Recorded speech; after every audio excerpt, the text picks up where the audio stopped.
All right. Have I been talking to an empty room? I have two computers in front of me. So hi, everyone. Welcome to our program tonight with the Tenement Museum, Stories of Ordinary Artifacts. We're so happy to be with everybody today. And so I wanted to introduce some Zoom norms.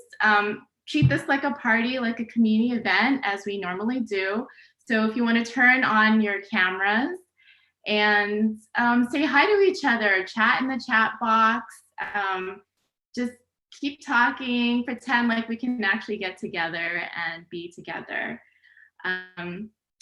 So I'm so excited to be here with you all tonight. Let's see. So we are Think Chinatown. We're a nonprofit based in Manhattan's Chinatown. And I'm Yin Kong. I'm the director and co-founder, and I live also in Chinatown and a neighbor. And Think Chinatown does an intersection of work between neighborhood engagement, storytelling, and the arts. Our flagship program is Chinatown Arts Week, where we present grassroots Chinatown arts groups to a wider audience. We also have emerging API artist work in intersection with traditional art forms. Today we'll be focusing on our storytelling programming, specifically Everyday Chinatown. And I'll talk a little bit more about our neighborhood engagement later in the program and how arts and storytelling is essential to informing and energizing our advocacy work on the issues affecting Chinatown today. Today, we're so excited to be partnering with the Tenement Museum. They're just up the street. I love their focus on storytelling and narrative-based presentation of our histories. In particular, there's a program of theirs. It's called Your Story, Our Story. That's really resonated with me personally. There's so many parallels to Everyday Chinatown project that we'll present later today. So we're so excited to share space with Loki today. He's an educational specialist at Tenement Museum. Loki, let's see. Hi. You might have to unmute yourself. There you go. Hi, everybody. Can you guys all hear me? Hi, Loki. Hi. Thanks for having me. Thanks for being with us here today. When you want to introduce a little bit about the Tenement Museum to some Think Chinatown members today? Sure. So the Lower East Side Tenement Museum was founded in 1988. We restored the living spaces of 10 different families who live at 97 Orchard Street and 103 Orchard Street. In the slideshow, 97 Orchard Street is the building on the left, 103 Orchard Street is the building on the right. We talk about these families. These families live in these two buildings between the years 1863 to 2001. These two buildings are on the lower on Orchard Street in the neighborhood Lower East Side of Manhattan on a block bounded by Orchard, Broome, Allen, and Delancey Streets. Next time you have a chance to walk around Lower East Side or in Chinatown, hopefully soon, you may notice that a lot of buildings in these two neighborhoods have very similar look. A lot of these buildings are about 5-6 stories tall, brick structures. And the Wong family is one of the families we talk about at the museum, featured in our Under One Roof tour. And I will share with you the Wong story a little bit later on. The museum is a storytelling museum. We provide visitors with an opportunity to explore themes of migration and immigration, which is history of food, music, health, politics, and much more. We also go beyond the walls of 97 and 103 Orchard Street. We offer walking tours of the neighborhood. We have blogs, we have blog posts, we have podcasts, and also we have a digital exhibition called Your Story, Our Story. Your Story, Our Story is a national storytelling project which highlights personal stories of immigration, migration, and cultural heritage, past and present. Each story reviews a personal experience told through an object or tradition. And I would encourage you to go to our website. In this case, is Your Story, tenement.org. And you can even submit your own story as well. Currently, we have collected about 10,000 stories, and it's ongoing, and we're gonna get more and more. Tonight, I will share with you 3 stories from our digital collection. So the first one is written by Iris, and this is an 8-quart metal cooking pot with black plastic handles. It has in the front of the pot, it has a black, yellow, and green sticker in the front. Indicate is from the brand JYX in the English alphabet, and Gaheng in Chinese. Many indications that this pot has been used quite a bit.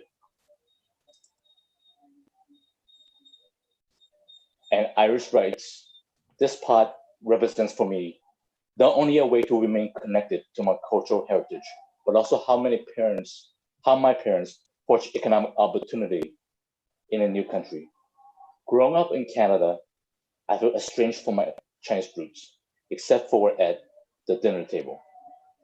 The food that my mother cooked, such as savory, Szechuan, Chongqing hot pot, in Cantonese is pho wall, that I salivate over the cold, blustery Canadian winters, or steamed red bean buns, hong dao bao, during the Chinese New Year.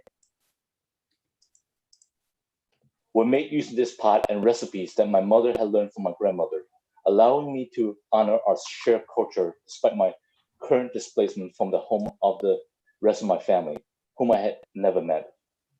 Whether it was learning about Chinese vocabulary in reading these recipes and conversing over the dinner table, or the traditions of China in asking my parents about the history behind the zongzi, zong, served during the Dragon Boat Festival.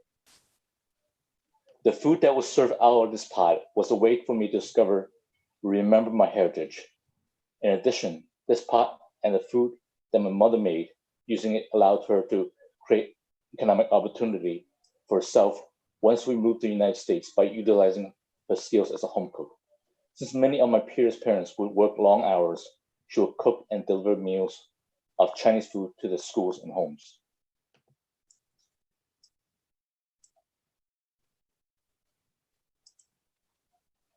Because of this, when I look at the food I eat, I don't find a difference that set me apart from other Americans, but a sense of solidarity in the shared cuisine of the scattered Chinese population and pride in my culture.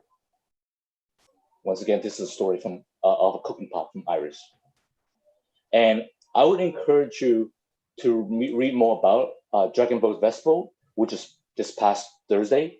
And you can visit Think Chinatown's Instagram page, and also if you're on YouTube, looking through this from YouTube, Laura's going to send a link, which is talk about the article written by from Smithsonian about Dragon Boat Festival and the origins of it. It involved dragons, it involved like food, it involved boat races. So it's a lot of incredible things about this festival. It's very complex. Yeah, and you have a picture of my family's kitchen there up on the Instagram feed, and you can see in the background, right? It's a very similar pot. It's really large to hold all these zong as we cook them for hours. So thanks for showing everyone a glimpse of my family's kitchen, Loki. You're very welcome. So should we move on to the next one, or? All right. So this is hawthorne candy, or Bing Tong Wu. It's written by Shuking Chang. To describe this object is a candy-coated Chinese hawthorne berries. It's a very popular street snacks, which vendors place several on a bamboo skewer, and a sweet, crispy coating surrounding a red, tiny, tart, chewy, round fruits of hawthorne berries. Su King writes, it's still very common, even to this day, to send children to China so parents can focus on earning a wage without worrying about daycare. My siblings and I were not exempted from such fate. We were in the care of our grandparents in Fuzhou, China. When I was first introduced to such sentimental treat, Candy Hawthorne reminisced my brief years of childhood in Fuzhou, China. Candy Hawthorns are rare. They're only available during certain occasions, events, or seasons. In the meantime, preserved slices of circular hawthorn flakes were more readily available. Not only they were delicious, they claimed to offer many health benefits. In fact, I have one right here with me. And as a young child, the caramelized sugar was more than enough to bribe my little brain to love the Fujianese culture. I remember missing Candy Hawthorne when I returned to Hong Kong for kindergarten. Years later, before the return of Hong Kong to China, which forced my family to immigrate to the United States, I spotted a familiar silhouette on East Broadway of New York City. It was under the Manhattan Bridge that I first noticed a friendly middle-aged male holding a sturdy wooden sculpture of freshly caramelized Candy Hawthorne sticking out. This brings me back to nostalgic memories of Fuzhou that I could not help myself but to purchase a dozen. East Broadway is known to be occupied by Fujianese, while the Canal Street by the Cantonese. Although these streets do not cross one another, Candy Hawthorne marked a journey where I embraced the two different cultures. Again, this story is written by Su-King Chang. Thank you very much. Wow, I love Candied Hawthorne. Like, I actually took a picture. That's actually my picture, everybody, that I took, because when I was living in China, I just loved that kind of, probably so terrible for your teeth, but that candy crispiness as you bite in. And I was so excited to find out that, like, under the overpass of the Manhattan Bridge on East Broadway, that they're still being sold today. Yeah, when I first read the story, I actually didn't know what Candy Hawthorne or Bingtong Wulo is, because the word does not describe what it is. Is simply, I thought I saw this in TV all the time with period dramas on Chinese TV, but once I read it, and then it's like they also relate to Santa Bang, which I have it on my hand here. I was like, wow, I didn't know they were related. They almost the same thing, and which is one of my wife's favorite snack. And so I understand more about the appeal of Bingtong Wulo here a little bit more. Yeah, actually, and if ever one of you guys have been to, I think, Chinatown event, we often serve the hawthorn slices, because I feel a lot of us have that nostalgia feeling. Like, I'm not sure how much I actually like how hawthorn flakes taste like, but it's like the taste of my childhood. So I love them for that, because in Hong Kong, my childhood, they tend to be linked to Chinese medicines. So like after you have Chinese medicine, which is extremely bitter and smelly, my parents used to like bribe me with hawthorn flakes. Oh, wow. Well, that'll connect later to a story that we have about a medicine pot. Yeah, that's what Chinese doctors sometimes give you to kind of take out the taste of the bitter herbs. But I never knew that Bingtong Wulo is and Santa Bang is the same. It's almost the same thing. Great, and I also see that you have a Walkman with us today. Yes, this is a story by Benny.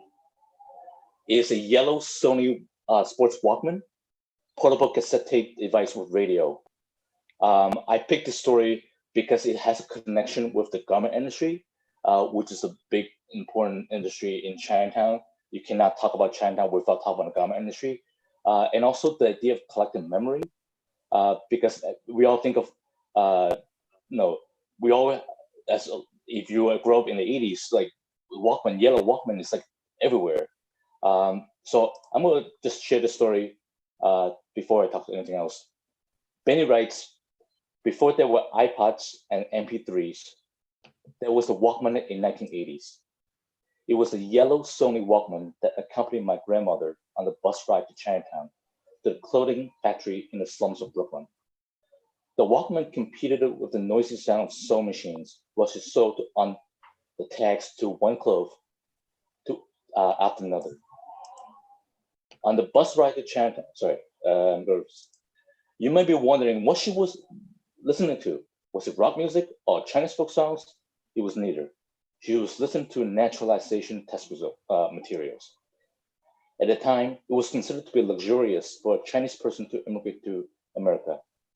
Before immigrating to the US, my grandmother worked at a state-owned slipper factory with a monthly pay of 30 yuan, which is equivalent to $3.33. The wage and standard of living was much better in the US. She was listening to the Walkman whenever she got a chance because she wanted to quickly get citizenship for the rest of her family to immigrate to America. She often got frustrated at herself because she could not remember the material, even though she listened to it for months. Nevertheless, she did not give up and continued to listen to the tape with a handicapped headphone that only worked on the right ears. Eventually, her right ear becomes partially deaf due to the long hours of listening to the tape. The Walkman represents her persistence and selflessness to enable her siblings to immigrate to America for the better opportunities. Wow, I love that story. Yeah, and it's definitely not what I expected when I first looked at the Walkman. It's like, wow, it reminds me of people like listen to music on the subway, but definitely, resonance with me. People listen to like when they're at work or you wonder what people listen to on the subway, but it's not what, in this case, not what we expected. That's amazing. Thank you for sharing. I see there's a question from the audience. Someone asked if candy hawthorne is like cotton candy.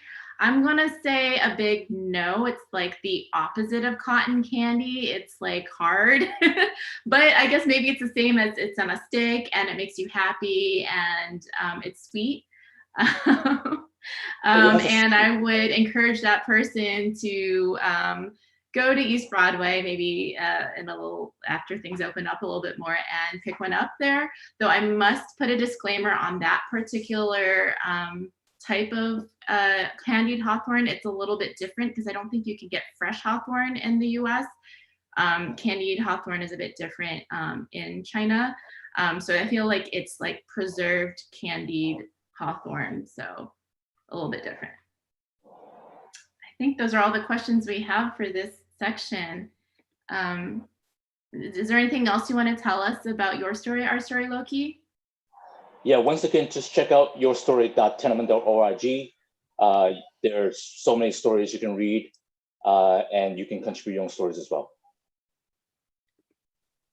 Thank you so much, Loki. Well, we'll have him back on later on as we visit the Wong family exhibit.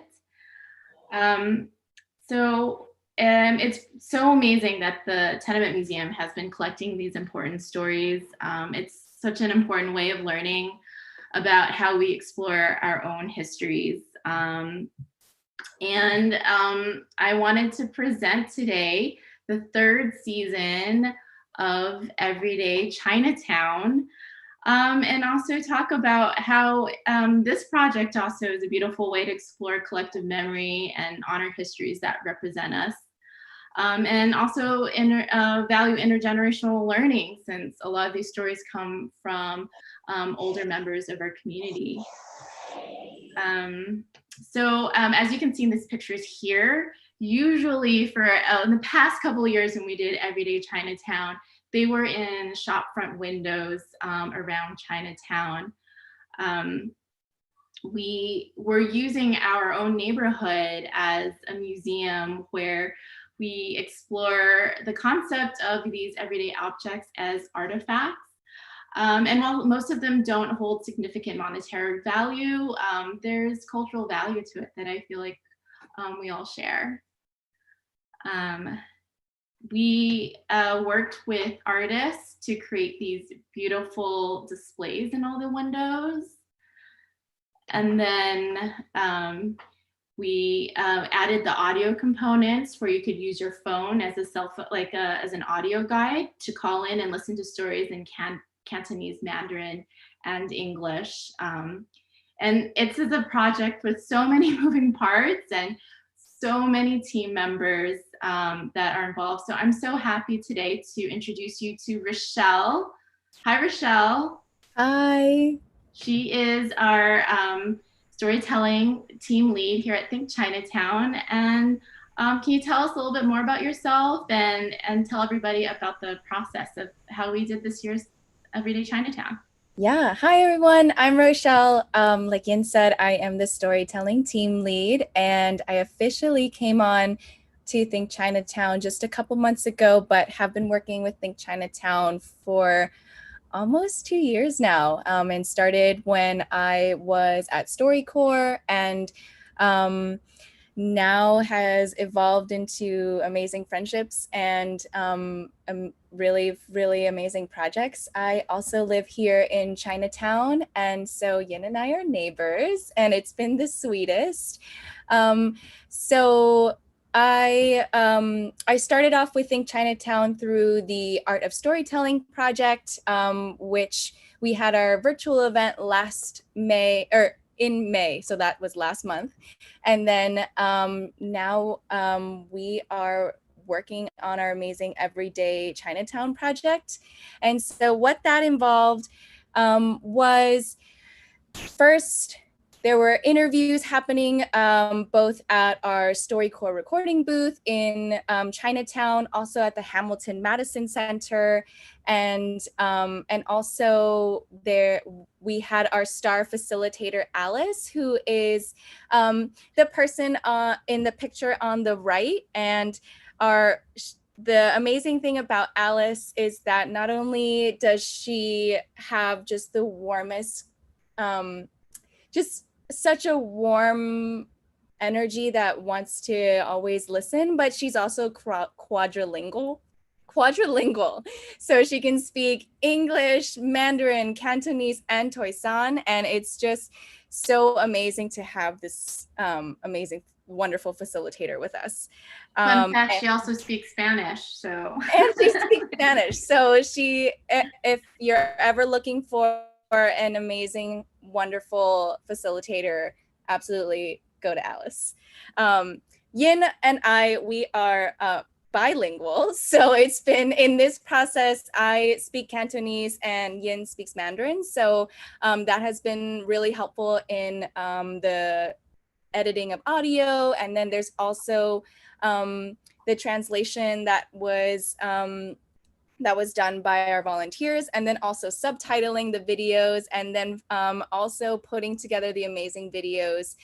So we just had a really robust team of volunteers. And so if you ever want to get involved, please come and support our work and volunteer with us, because everybody brings their strengths, and we're really excited to welcome you in.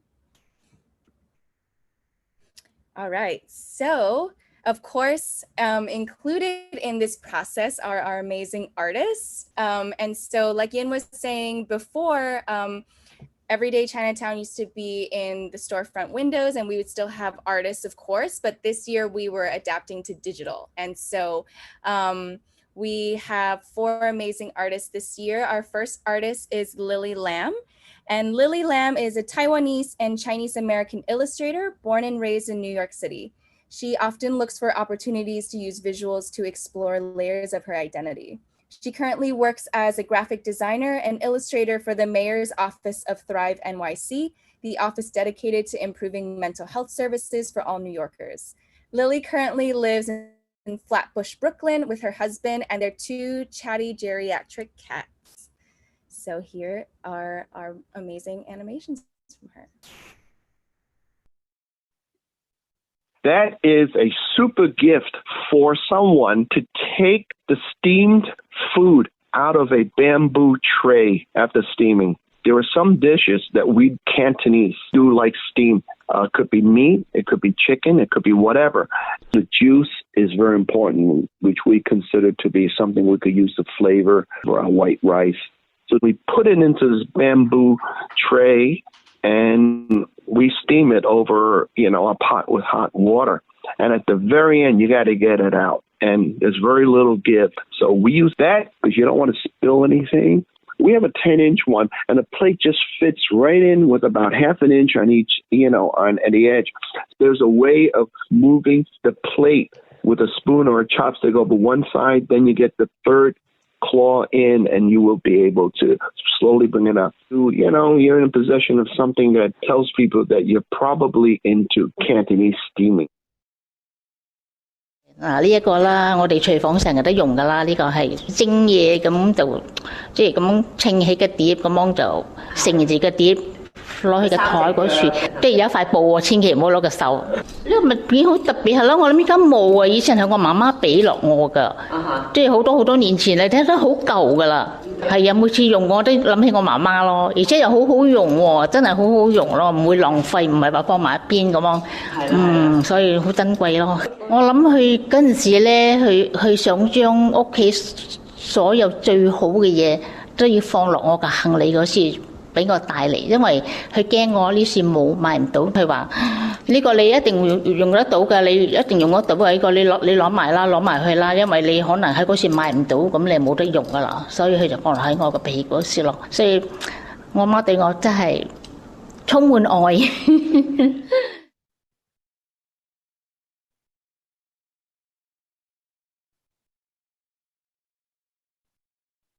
This is an ear pick.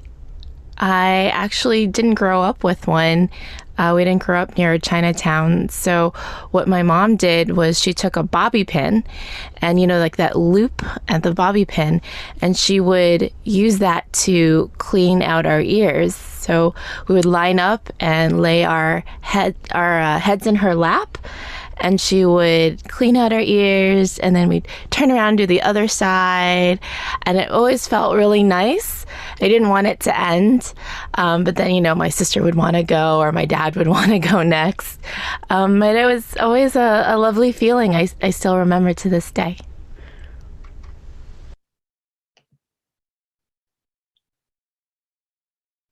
耳朵灯的用处是，很多时候就是妈妈给小孩子挂耳朵的，因为我们耳朵里面有脏的东西，妈妈很爱我们，可以给我们挂清出来。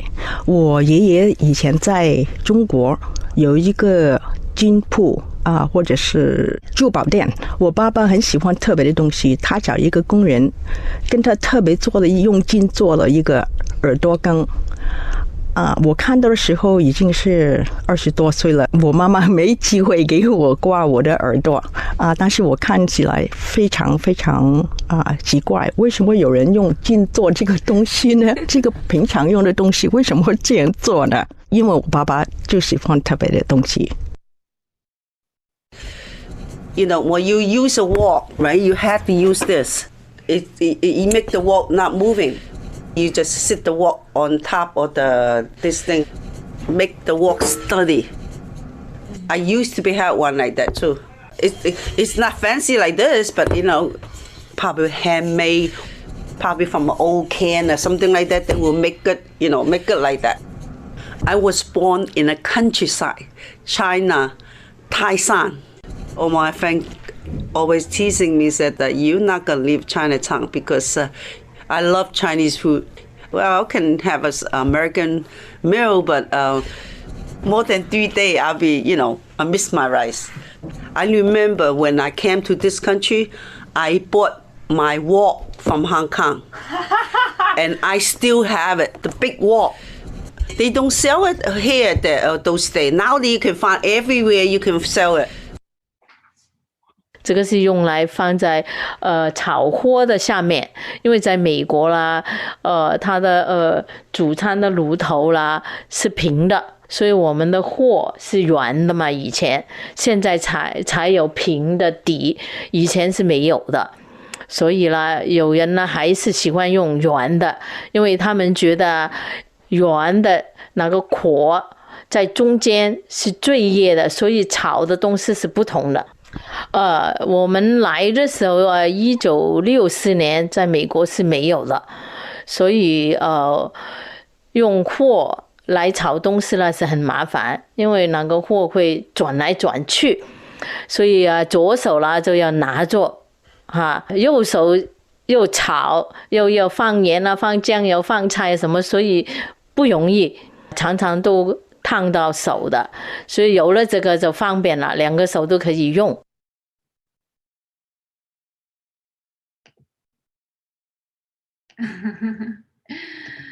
All right, that was amazing, Lily.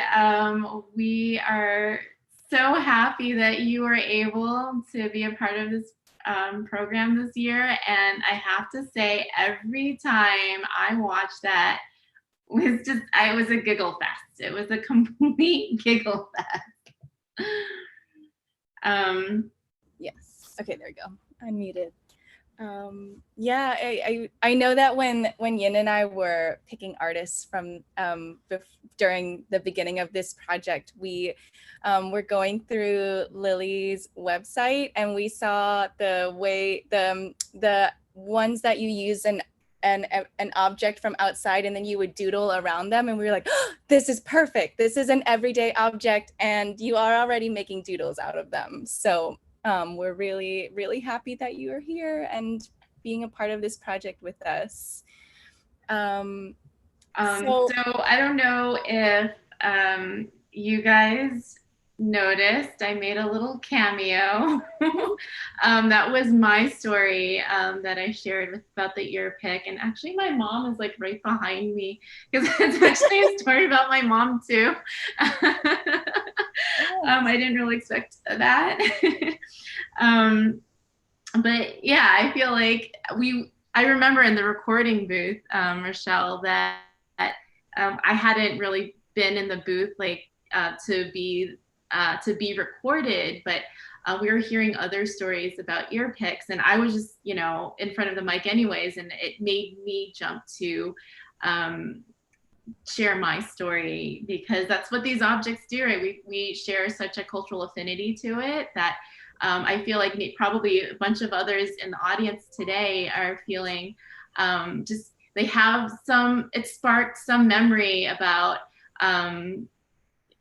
either their childhood or even now, and some sort of collectedness. Yeah, I think it's so special too with these everyday objects because they're part of the background of our everyday lives and they're always there, but we don't really think about them and we never really zero in or focus in on them until we hear other people are telling stories about them, and then suddenly we're thinking specifically about the item. And I guess that's where you're called to tell this story, or even where that memory came from when we were in the booth from you. And so I'm excited that you got to share your story and that you even got to remember that, because it sounded like a really special memory between you and your sister and your mom, and also your dad. Also going back to the steamer claw, we were, Rochelle and I were talking about how we have different steamer claws, like which is Rochelle? Yeah, so I've actually, before doing this project, I had never actually seen the steamer claw that is in that video. So the kind that my mom always used, it's like, it looks like almost a pair of, it's like a clamp. So it goes like this instead. Oh, yeah, you can't see my hand, but it goes like this. And I always thought that's what a steamer claw was, but this is another kind, and Yin, I know you use a different one. Yeah, too. mine is like, looks like a can opener. So you like wedge the plate in between the levers and you pick it up like that, which I picked because it's a space saver in the drawers. Yeah, I just picked mine for nostalgia. I was like, this is the only one I've ever seen before. So this is a steamer claw for me. And I want to bring up the wok ring.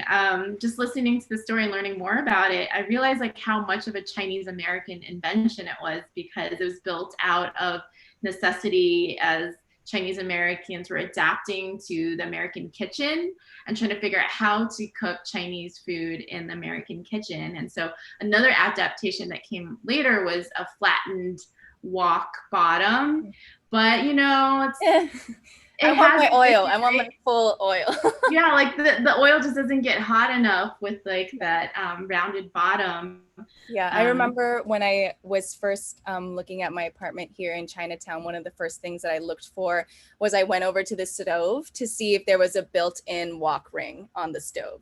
There wasn't, but I was hoping that I was moving to Chinatown that there would be one. But I think something that's really special about both in the stories that we just heard with the wok ring and with the steamer claw is that these everyday objects that we don't really think about as like important things that we would think about moving with, they were so important to these storytellers that they brought them from Hong Kong or from China or to the US because they were nervous that they wouldn't be able to find them here. And these everyday objects are not usually the ones that we think about when we're packing up and moving, but these are part of our everyday lifestyles. Great. Should we move on to our next set of videos? Yeah, okay. Hello? All right, there we go.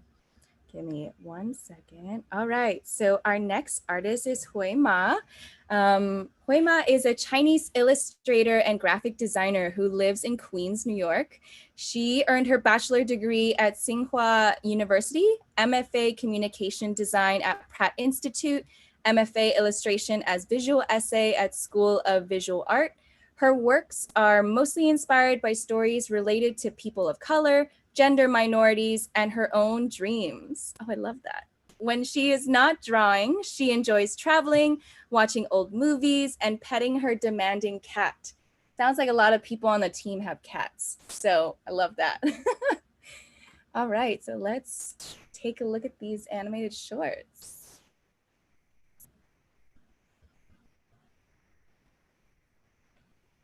When my mom was a home attendant, she took care of this grandma, and eventually this grandma passed because she was 90-something years old. But when her children came to clean up her apartment, they found boxes and boxes of these mooncake boxes, just all of them stacked somewhere. And each box had different things. There were like postcards in there, letters in there, and all of these letters, they like turned yellow from age by that time. But we'd see all these really beautiful stamps, Hong Kong postal office stamps. I mean, at the time, they were probably very normal stamps, but a lot of them are no longer in print. And so we would see a lot of these envelopes with beautiful ornate stamps from, I guess, her family member sending letters to her from Hong Kong. And I guess she kept those envelopes.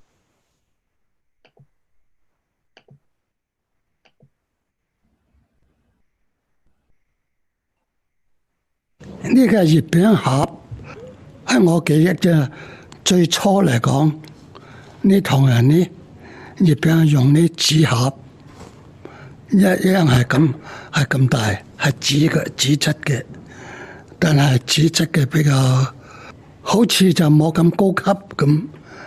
呢啲後來咧發展到用呢啲，呢啲當然皮費係高啲啦。咁但係佢羊毛出在羊身上，個盒月餅係賣貴啲啊！呢啲佢係裝飾可以整得靚啲。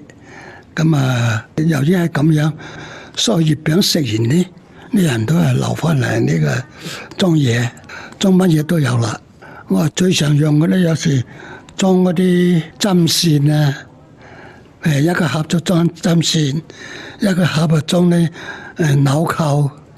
因為最容易保存啦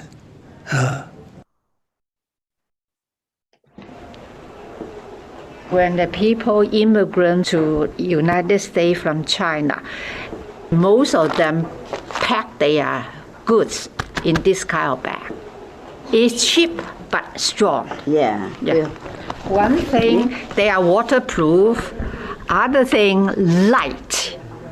And then cheap and strong. How much are they? I think it's about $1 or something like that, very cheap. This handle is all way round, so that's why I make it very strong. The workmanship like that, it won't break. In the airport or any travel hotspot, when you see this bags. You can see all Chinese there.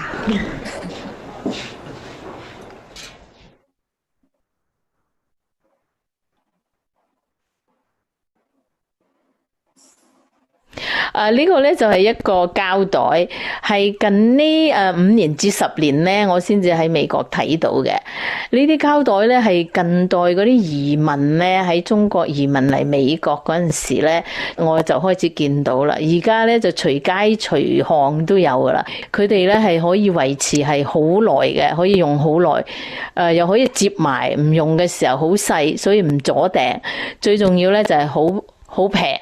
好多人用，所以喺周街周巷咧，喺美國你都見到唐人街，同埋啊喺香港，特別係中國添，差唔多個你喺街咧，隨街都見有人揸住嘅。同埋咧，特別咧，佢哋如果去旅行嘅咧，你仲見得多。10個人裏邊咧，8個都會拎呢啲膠袋嘅。坐巴士又好啊，坐飛機又好啊，或者坐火車啊，你都見過佢哋載一下食嘅嘢啊，一下啲衫啊，周街都見。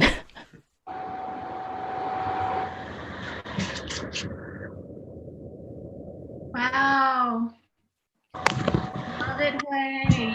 So beautiful. Hey, thank you so much. Well, there's just so much about Hui's artwork that was just really, it really spoke to me. I love the goddess and the moon bunny.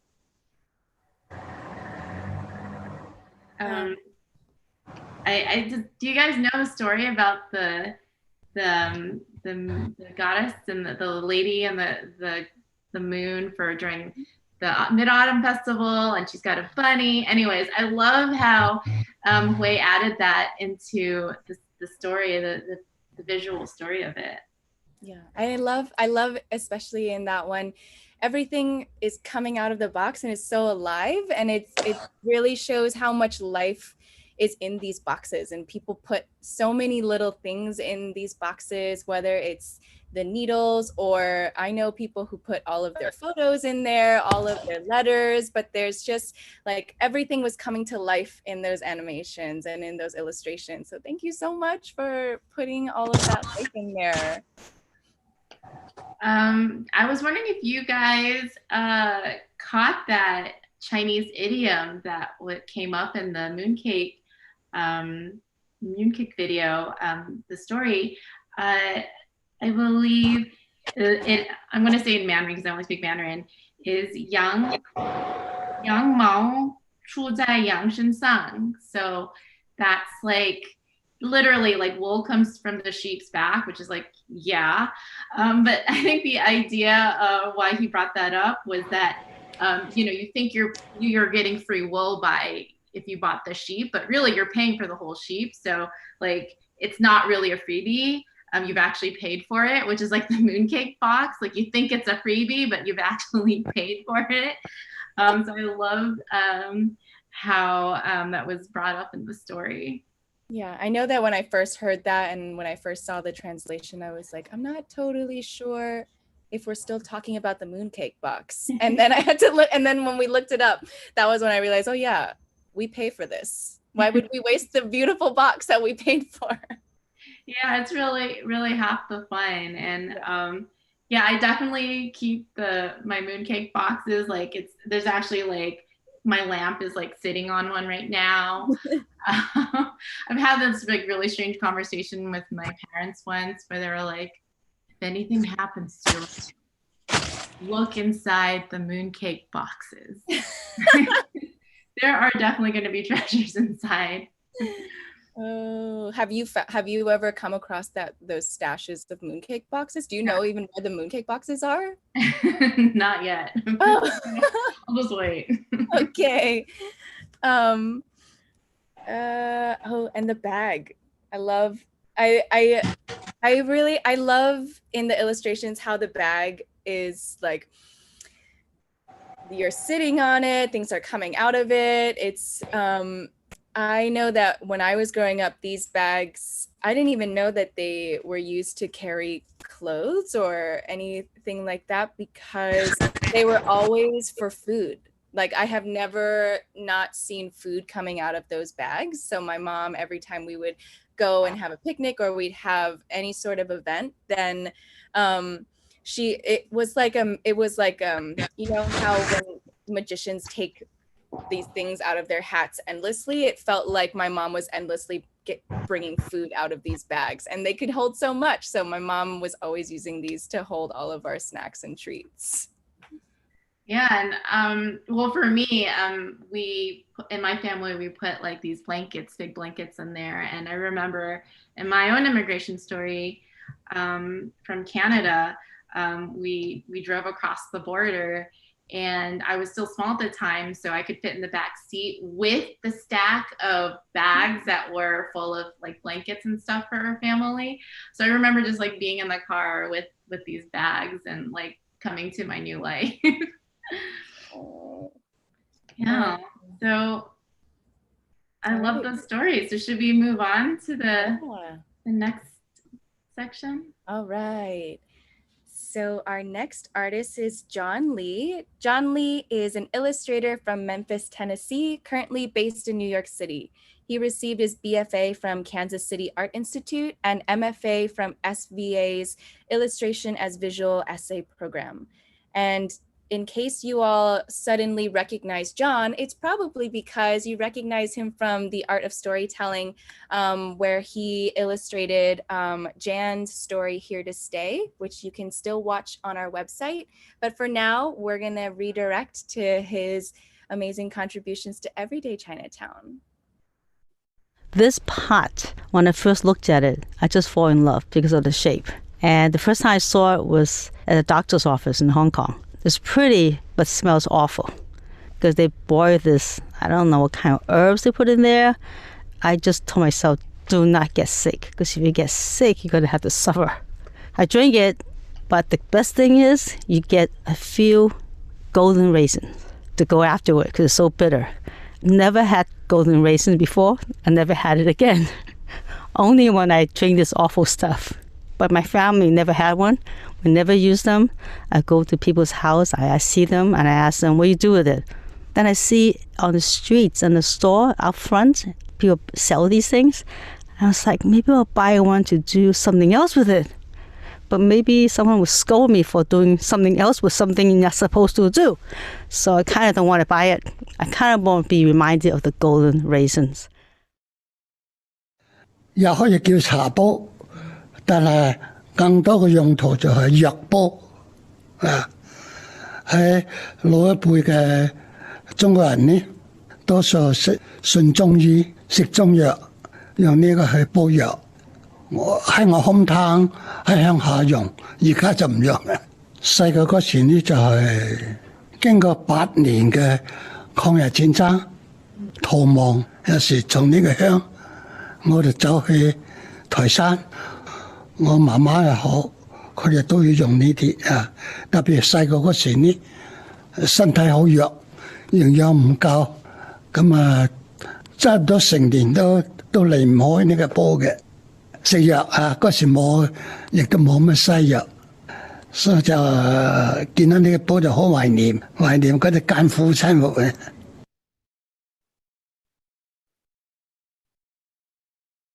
We use joss paper to honor the dead. The newer ones nowadays are pretty fancy. People started making different objects with paper. Houses, cars, clothing for all 4 seasons, and shoes with socks, jewelry, and just you name it, they make them. Every year when we go visit my mom at the cemetery, we would bring lots of joss paper. My mom liked to play mahjong, so every year we would get her a set of mahjong. My mom never lived in a house. She always lived in an apartment, so we bought her a house. But in addition to buying a house, she has to own the house, so we have to buy a deed for her on which we would write down my mom's name, and she would own the house. Among other things that we buy for her every year are a Rolex watch, passport, a Ferrari. We can't just buy her a little Kia. We have to buy her a good car, and lots of money and gold nuggets. 呢啲紙寶呢，就係攞嚟燒嗰時，即係祈求上天向下話天公保佑全家嘅平安，呢個化險即係唔好受到一啲戰亂啊、天災啊各個方面嘅侵犯。無論老人又好、細路都好，都係祈求上天保護、天公保護，所以就係中國人一種信仰，就係靠呢啲。每年嘅年節啊、喜慶時候都用呢啲。過年過節又好，平時有咩苦難都好，拜神都係用呢啲去燒啲寶，祈求呢個保護得到保護，得到保障。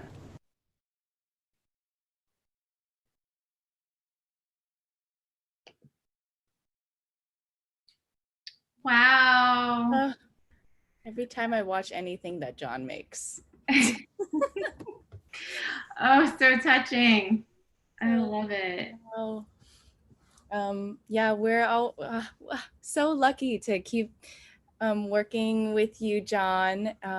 It's so exciting to continue to watch all the ways that your artwork manifests itself. And it's always a surprise. Like I know it happened until the end, and then that blows my mind. It's so amazing, and it doesn't matter what kind of story it is, who the storyteller is. It always just is like it blossoms into something so beautiful, and we're really, really thankful, John, that you keep wanting to work with us, because we keep wanting to work with you. Well, should we talk about the medicine pot, Rochelle? Oh yeah, we couldn't stop talking about it earlier. So yeah, I have such fond memories of this medicine pot, because I know that at my house growing up, there was always, out of our four burners on our stove, there was always one that was permanently occupied by our medicine pot. And so my mom, anytime that we would start feeling any sort of sick, we would always go to the herbal doctor. I don't even remember when I first realized that that wasn't the doctor that everybody goes to, because I remember the first time that she took me to a Western doctor when I was I was maybe in my teens, but growing up, we always called this kind of tea futa, which in Cantonese translates to bitter tea, because it just, like Margaret was saying, it's so bitter. And we I remember we had to plug our nose every time we drank it just to try to get it down. Maybe you should have had some hawthorne flakes. Yeah, maybe. Yeah, I remember my first experience. I actually didn't really get into Chinese medicine until I was living in China, and I had this sinus infection that wasn't going away. And my host family brought me to see the doctor, and it's like you stick out your tongue, they take your pulses in many different ways, and then actually in the pharmacies there, instead of having to take the herbs and boiling them themselves, they actually distill them into like liquids that's packaged into little plastic packets, and you can just cut them open and like put them in the microwave. So it's like not as romantic, but it saves you hours of boiling over the stove. Yeah, I mean, you have to watch it really carefully, because then otherwise you'll burn the herbs if you don't keep refilling the water. Yeah, and I don't know if some of you in the audience have been to our event last year with Jerry from Camwo, and he kind of told us a little bit more about how to make liang cha. But also you can, visit Camwo today or other Chinese pharmacies in Chinatown, and you can see the wall of drawers where they're like unlabeled, but yet like the pharmacists know exactly where to go for each of these ingredients. And I think at Camwo they also are able to provide those plastic packets if you don't want to deal with the medicine pot yourself.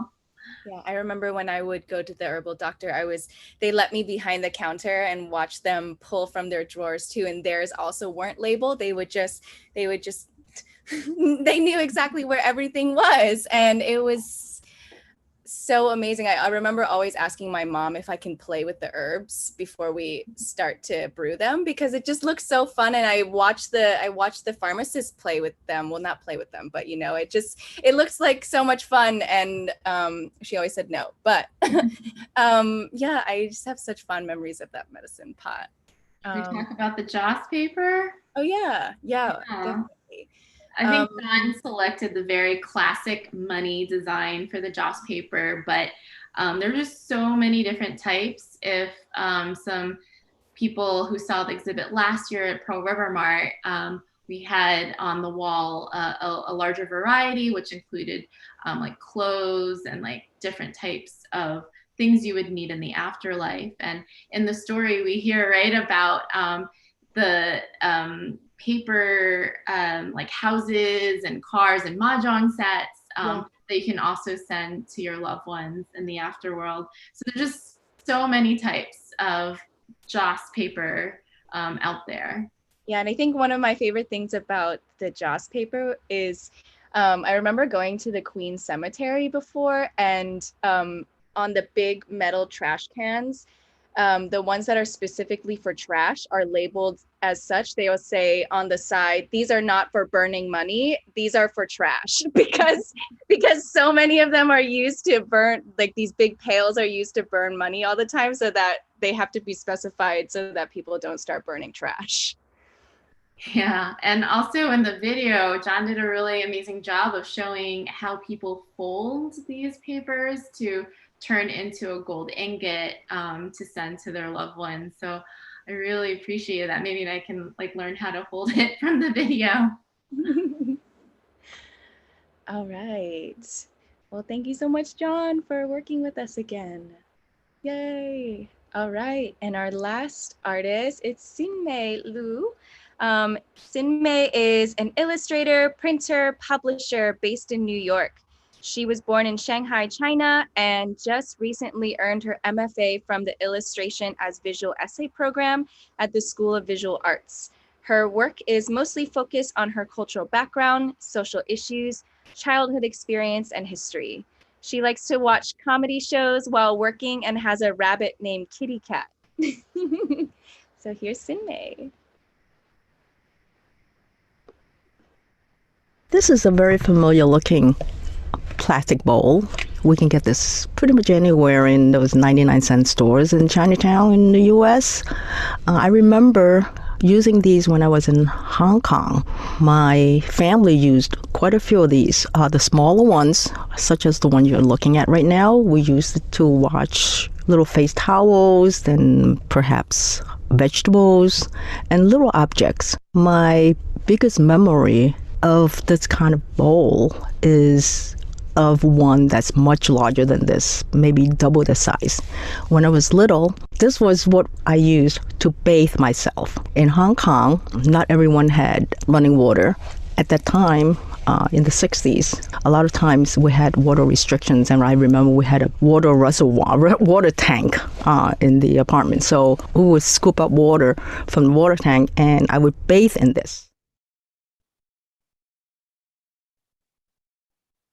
这个呢，塑料本子一般呢，洗手、洗脸、洗脚都可以用。以前我们小时候的话呢，用的都是木本、铜本。第一次看见塑料的话呢，是看见一块塑料布，因为我一个同学的话呢，他从家里打得来的，期待了以前我们木本子、铜本子。如果是铜本的话呢，就比较贵，用的比较久一些。现在的话呢，这个就很便宜，几毛钱、1块钱。 这个是就可以买得到了。Chinatown 的话呢，我看见的话呢，还有洗脚的本子的话呢，都是用木头的。我们中国人的话呢，传统呢就用的比较久一点，这个也用个2年的话呢，就硬化了呢，就丢掉了。中国农村里面，中国一般的居民家里都还是用木头的。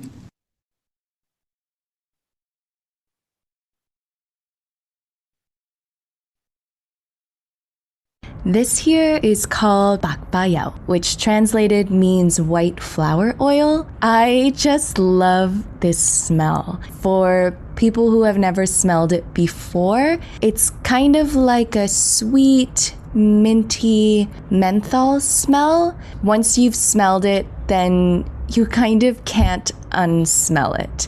I love walking down the street and walking by somebody and catching a whiff of it and knowing that they have bakfayao on them. Whenever I smell it, think of my grandma, and she'd always have a bottle with her for mosquito bites, for if her head was starting to hurt. And that's why I have my own bottle in every single bag, so that I always know that whenever I leave my house, there will always be a bottle of bakfayao. 呢個叫白花油。白花油咧就係我哋嘅中國人嘅救命嘅油啊！呢個所謂以前咧，我太太或者我以前嘅即係所謂未做我太太嗰時候女朋友啦，咁啊佢嗰時候咧，每一次出街手袋都有呢個嘅油，因為佢媽叫佢用嘅。咁我哋男仔咧通常咧我哋好少用。咁樣嗰時去到拍拖嗰時咧，因為好多時咧女士有時會唔舒服啊，或者嗰時咧就會搽。咁啊，我最大嘅感覺咧就好似我喺香港嗰時讀書嗰時候咧。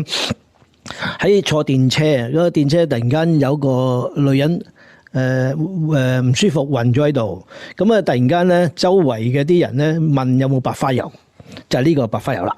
咁啊佢唔使緊張啊，佢哋咧個個好鎮定咁樣即刻搽個雲精度，跟住索一索，跟住咧好神奇咧呢個發揮效用咧佢會醒咗嘅。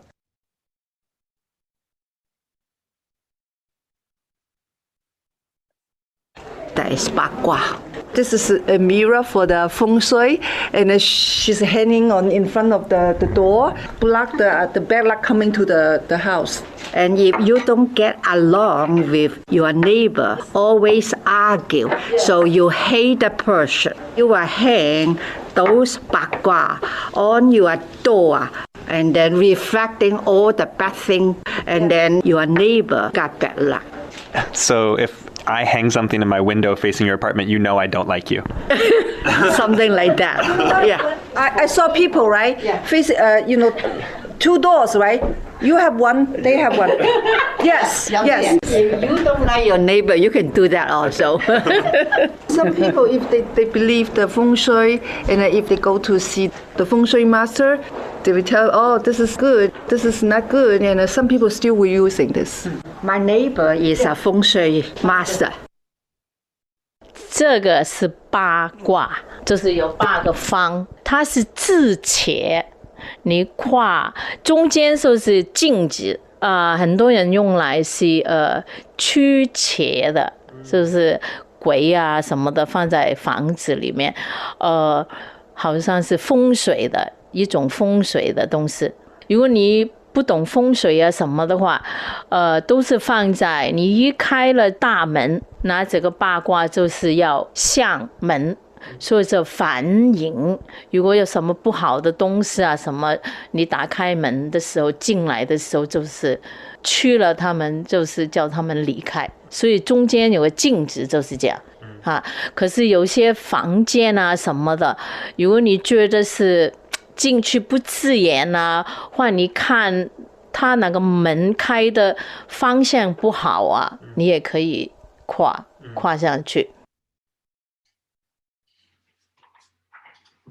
Yay! Amazing, XinMei. Wow, we just love the style XinMei really put into this to like really kind of showcase that vintage look of the Baihuayo and just kind of like, represent the old school penza. Yeah. And I love with the bagua, it's like, I remember when I first saw this sketch, it was just like the radiating rays are so beautiful, especially because like contrasted with the Chinatown tenement buildings. It's just like just a big ray of light when when the tenement buildings are not always the most beautiful things. And also just for some behind the scenes look, so that picture of the door, the reference photo is actually my own neighbor. Not my neighbor across the hall from me, but downstairs. But every time I climb up the stairs in my apartment, I see that bagua and I always think about the story and I giggle a little bit because then I look over and see the other neighbors across the hall from them and wonder what the story is. Oh, that's amazing.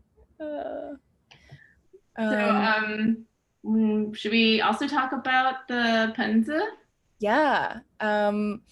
My memories of that is walking into my grandma, sitting in her very big comfy chair and with steam billowing up from the pun was and she's always soaking her feet in this steaming hot water, and it's like her massage chair, but it's not even the chair, it's the steaming hot water in the basin. And that's really what my memories of it are. I don't really from my grandma, but I know that both you and I have one in our apartments now too.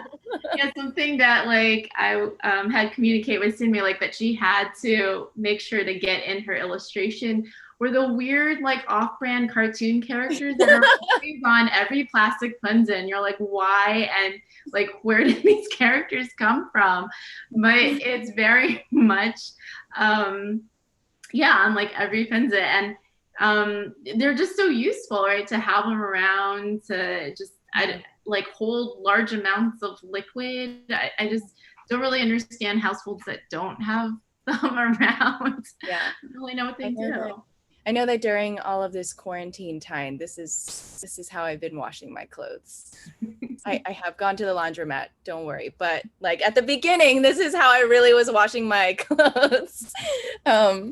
And I think these little characters are so weird and cute because it's like they're keeping you company as you're washing your vegetables or whatever you're washing in there. Yeah.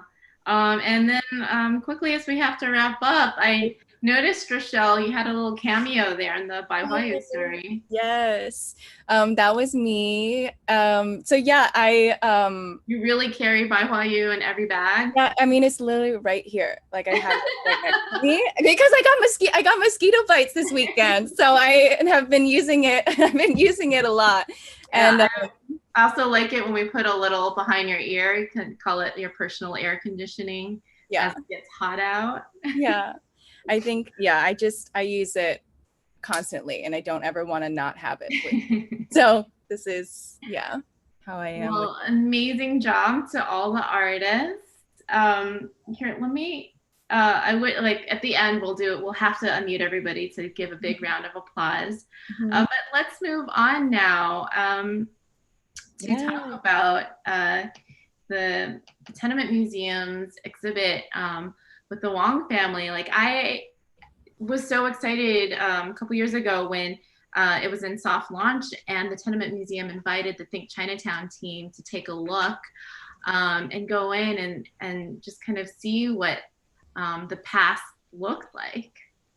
Yeah. And we were going in as a team, and Amy, our board president, was like, wait, I think this is my friend Yet Ping's room. Oops. And it was. So we were so excited to connect with her and see if she wanted to make a little cameo today. What it was like to be a part of the Tenement Museum. Yeah, let's see. Yet Ping, where are you? Oh, so we can unmute her. And then a little bit later, we will invite Loki back to finish giving us a little tour of the Wong family exhibit at the Tenement Museum. Oh, found you. Okay. All right. Hi, Yet Ping. Hi. How nice to see a picture of me back when I was must have been 5 or 6 years old. Wow. Pretty good picture, I must say. Yeah, well, we're really excited that you're here with us and that I am virtually in your bedroom. Um, so I know that when we were talking earlier this week, we had sent you a list of these items that we were doing for the Everyday Chinatown project. So do you have any specific memories about any of those items?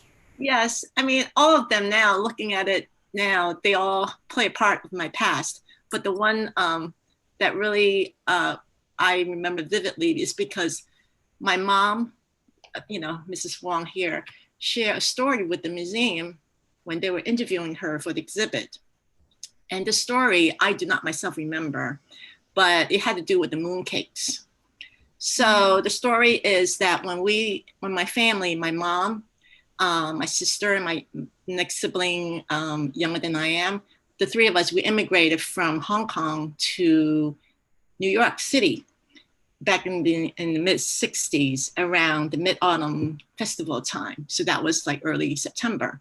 And so my mom, she had a lot of stuff. It's a long flight from Hong Kong to New York. And so we had, one of the things that we brought was these mooncakes from my grandfather, because Hong Kong supposedly had the best mooncakes. And at that time, New York City's bakeries probably weren't up to par to Hong Kong bakeries. So anyway, my mom was so overburdened with all this baggage that she wanted to get rid of the mooncakes. And she had said that I insisted on help carrying the mooncakes all the way back, until we get into New York. And so when we shared that story with the museum staff, the Tenement Museum staff, they were right. That was one of the stories that they always remember and they highlight in their exhibit for whatever reason.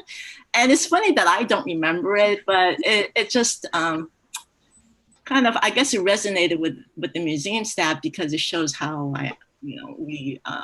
I was so stubborn, I guess, or persevere in just wanting to carry everything and not to save everything and not waste anything.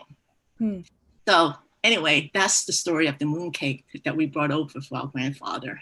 Wow. Do you still love mooncakes to this day? Unfortunately, I do. Now that I know about the nutrition and all that stuff, dietary concerns that we have about cholesterol, the mooncakes are probably not that great for your blood vessels, but they're delicious. I love the egg yolk that goes with that goes inside the lotus seed paste. And now my mom doesn't eat them anymore, unfortunately. And now living here in DC, I don't really eat them either. Oh. Well, now you can always carry a ton of things if you have one of those red, white, and blue bags. So you never have to think about getting rid of your mooncakes ever again. No, that was one thing that my mom did not carry. I don't remember those bags at all until I saw a picture of it right now. And I remember now when seeing other people have carried them, but I don't remember my family ever using them. Yeah. Well, thanks so much, Yaping, for making such a special guest appearance. And of course, we connected with you through Amy, and of course, you two know each other from dancing, from Chinese dance together. So we're really excited that you're here. Thanks for sharing with us. You're welcome. We'll invite Lockie back on. Where are you, Lockie? There you are. Here. All right. First of all, I also have my mooncake tin. So thank you very much for Yaping. Thank you so much. Please come back, visit us. You are definitely a rock star in museum. And thank you for XinMei, John, Hui, and Lilly for their artwork. Definitely inspirational and it's fantastic. They are fantastic. So I want to talk about the exhibition that the museum have that talk about the Wong family. Is part of the Under One Roof tour, which we talk about a Puerto Rican family, a Holocaust survivor, a refugee family, and a Chinese family. And you can see from the slideshow, here it is, the museum recreated the Wong children's bedroom. The Wong family moved into the building, 103 Orchard Street, in 1968. Based on the oral history, the couple of reasons why they picked this apartment is inexpensive, and also Mrs. Wong liked the big windows that the apartment offered. So that the Wong family, husband and wife, 10-year-old Yaping in 1968, 3-year-old Addison and baby Tony moved in, and then Kevin was born in 1970. So 6 people live in the apartment.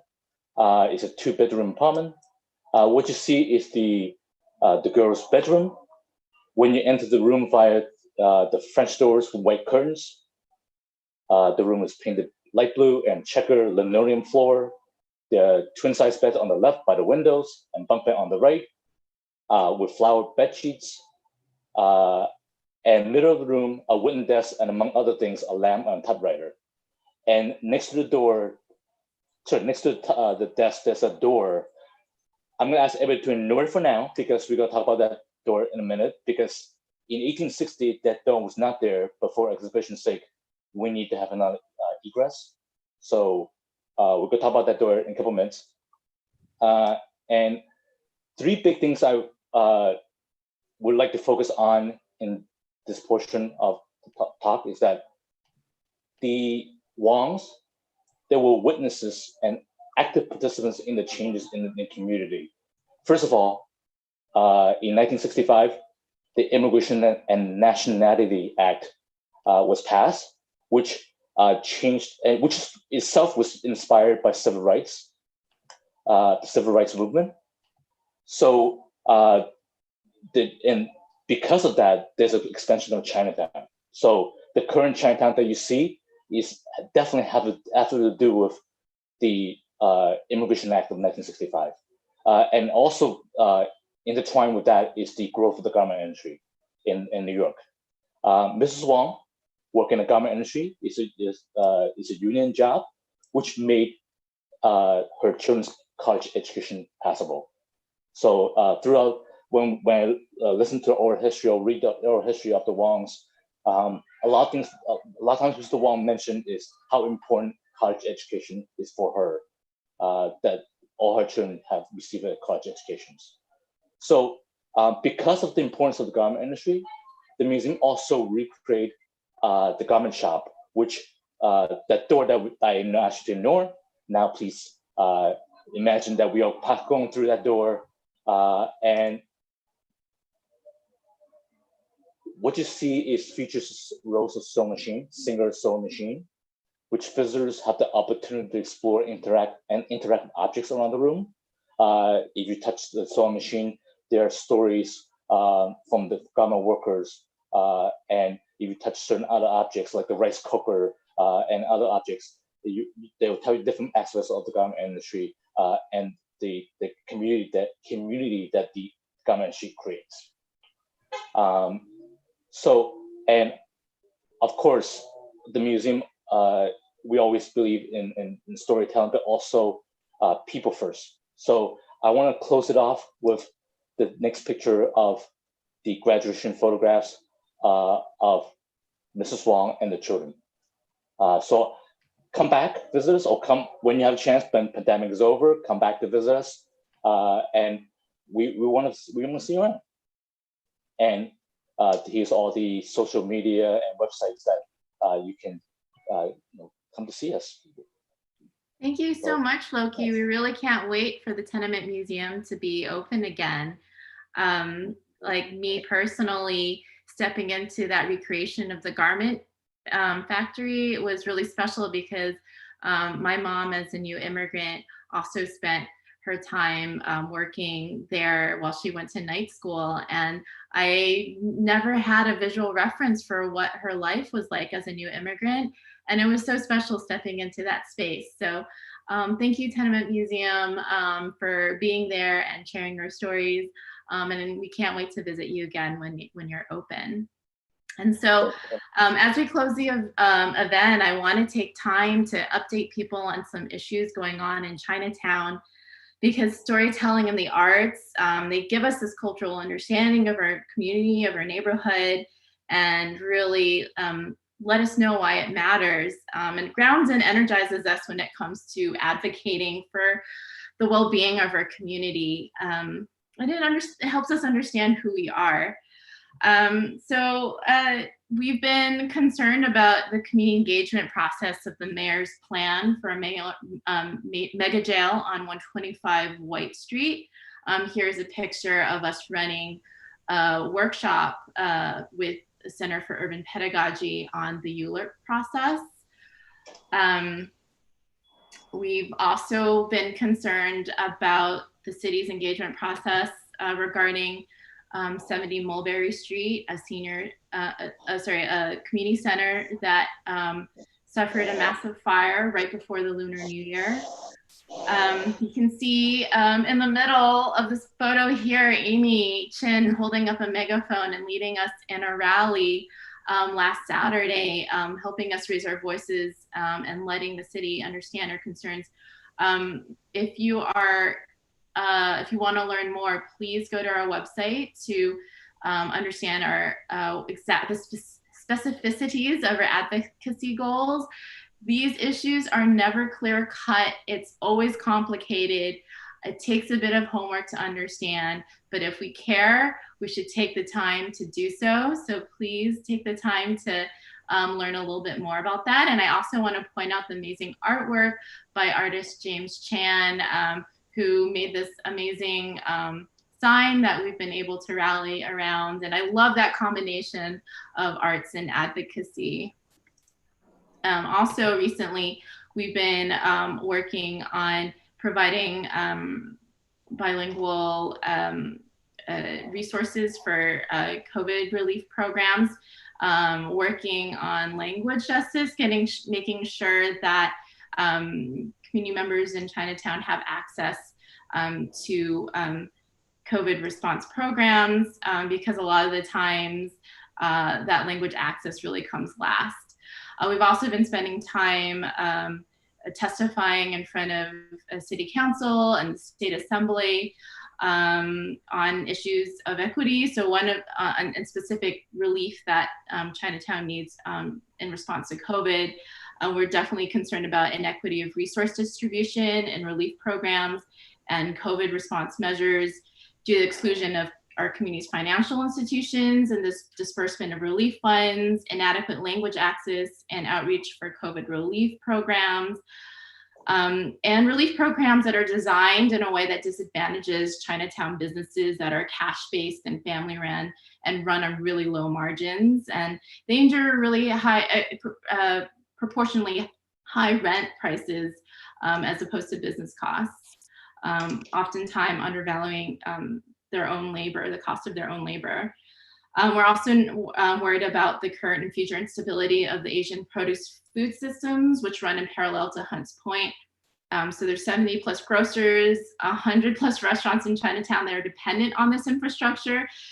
So we really need to make sure that the system is robust. And also we're worried about the effects of property tax and assessment that burden on small property owners is really felt downstream in Chinatown on the affordable housing and the commercial tenants. And because everything's super interconnected in our neighborhood, the Chinatown tenement building stock actually houses a large percentage of affordable housing.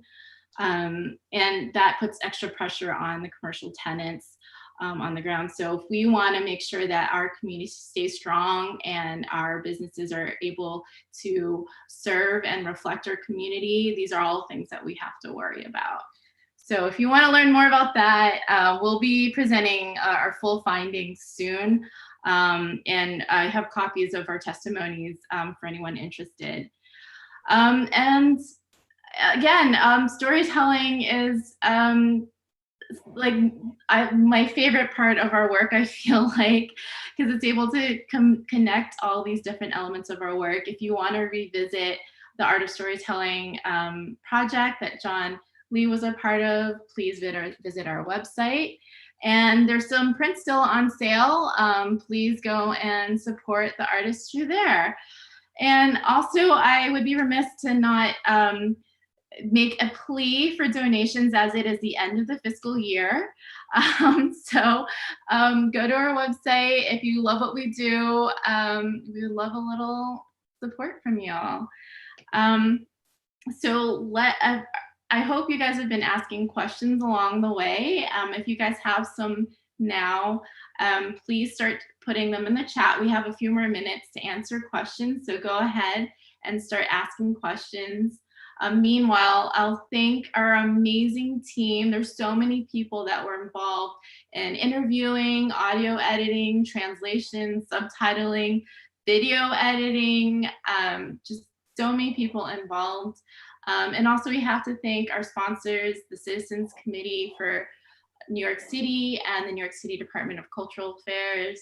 And we also have to thank Hamilton Madison House for welcoming us through their doors, and the seniors there that shared their stories with us.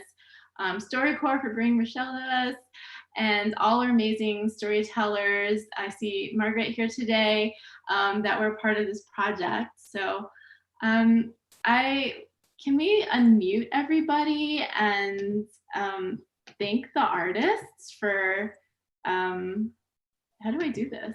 Can you guys turn on can everybody turn on their, Thank you. Hello. Yay. Yay. Thank you, everybody. Thank you. Job well done. Hey, thank you to everybody. It was amazing. And I'm going to leave the Zoom on. It's maybe a little too much just for crosstalk, but you guys, I'm going to leave the chat open. I'm going to play a little music. And if you guys have more questions, please go ahead and we'll address them along the way. It's about 8 o'clock and you probably have dinners to get to. So we'll end the official programming here, but stay on as long as you want, and we'll keep talking. And I can't wait to see you all in person soon one day, I hope. Bye, everybody. Thank you. Bye. Great. Thanks. Bye. Have a great week.